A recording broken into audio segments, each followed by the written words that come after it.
let me comment on that from a psychological and legal perspective. Okay, so I spent 20 years looking for markers, for psychological markers that would predict performance. Performance of managers, performance of students, performance of entrepreneurs, performance of creative people, and then on the negative side, predictors of antisocial behavior, criminality, proclivity to alcohol addiction, and so forth. Okay, and as part of that, it was very practical enterprise, because what I wanted to do was partly financially motivated and partly motivated by curiosity.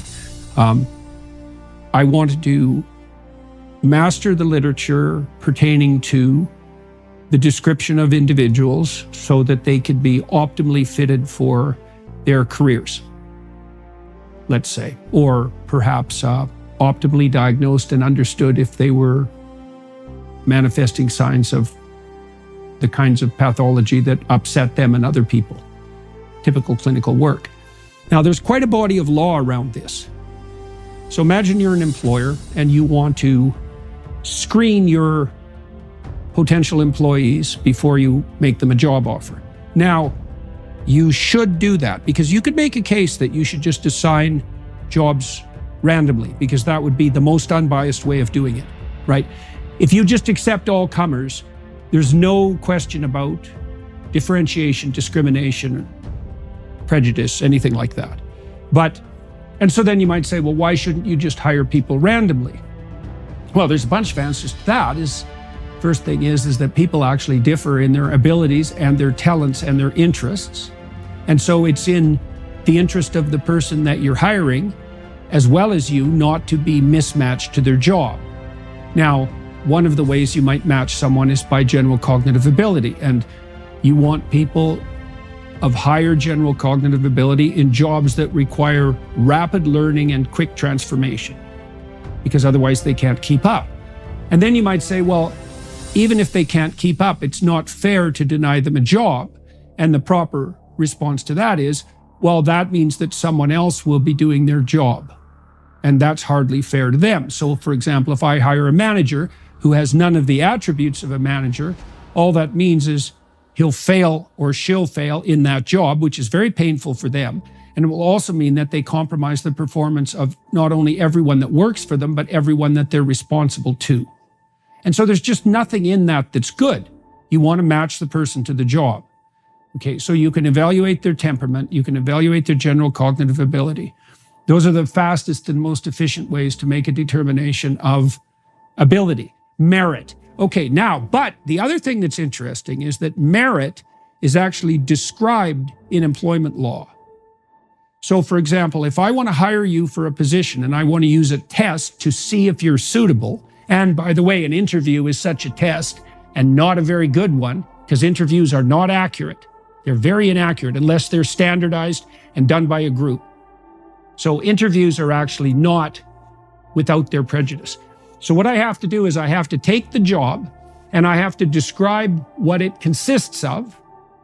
And then I have to demonstrate that there's a statistical and I have to have an evaluation structure for those aspects of the job. So say it's quantitative. Then I have to show that my test is statistically associated with those outcomes. So merit in that case is defined as the ability to perform whatever the job happens to be. And then the acceptability of my screening technology is dependent on my ability to demonstrate a relationship between the technology and the outcome. So there's a bunch of reasons for making this clear, because what that means in a sense is that there's no difference between defining a job and defining the merit that goes along with it. Because what the merit is the ability to do the job. And so if there's a job, there's something that needs to be done. And if you're meritorious, you're better at doing it. Then the tests you use have to predict that. Now, there's no indication whatsoever that attributes such as race or ethnicity are relevant contributors to any job, not in and of themselves.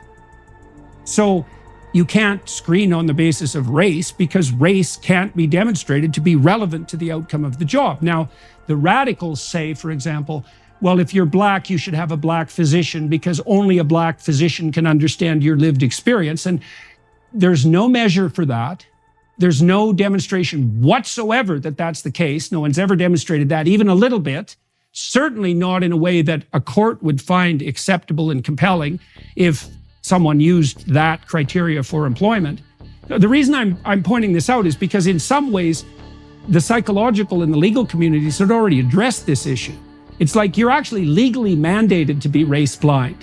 Now, unfortunately, the law is set up now essentially so that if you hire anyone, you're probably doing it illegally. You can be challenged no matter what you do. So I'll give you an example of that. So if I interviewed you and you didn't get the job, you could take me to court by claiming that an interview is not the most valid, currently available means for assessing your suitability. And as far as I know, there haven't been court cases of that type, but they would, as far as I can tell, win because the statistical evidence that unstructured interviews are unreliable and not valid is extremely strong. So the reason I'm bringing that up is because this issue of race blindness is, in some ways, it's already embedded in our legal and in our legal structures and our psychological practices. I can't evaluate you on the basis of race because it's irrelevant to your performance. So how do you understand the leftist objection to that?